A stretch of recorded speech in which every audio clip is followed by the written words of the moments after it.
Here's the truth about the huge blob of seaweed that's headed for Florida at the moment. Buckets full of the buoyant algae are washing up on beaches on the east coast of Florida earlier than usual. This makes scientists worry about what will happen in the coming months. Algae from the genus Sargassum make up the seaweed. In the North Atlantic Ocean's Sargasso Sea, the algae form a belt between the Caribbean and West Africa.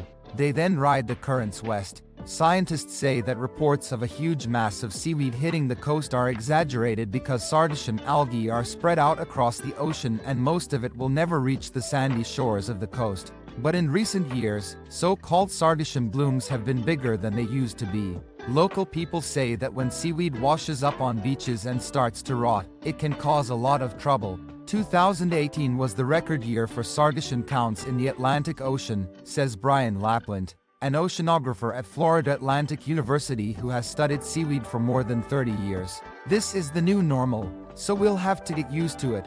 Every month, Hu and his colleagues estimate the total amount of Sargassum in the Atlantic by following a cycle that peaks in June most of the time.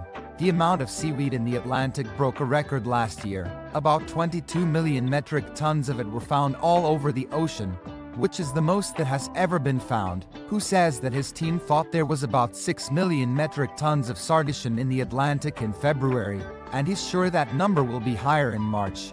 Hu says that the Sargassum is an important place for fish and turtles and other sea creatures to live in the ocean, but beaches in Fort Lauderdale and the Florida Keys have already found Sargassum this year, says Lapland.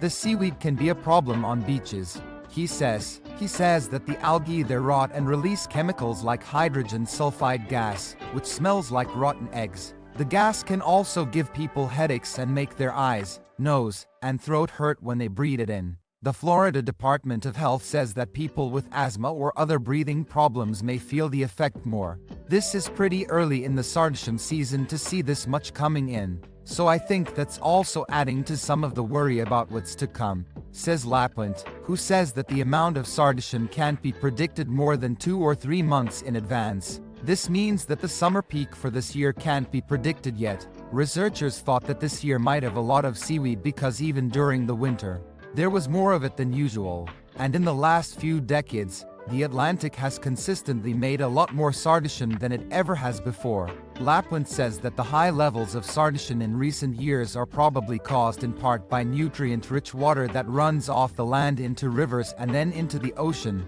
where it can feed the seaweed. He says, this has been going on for more than 10 years, and we haven't made a lot of progress in learning more about all these nutrient and climate drivers. In recent years, Florida's beaches have been experiencing an unexpected phenomenon, the proliferation of a type of seaweed called Sargassum.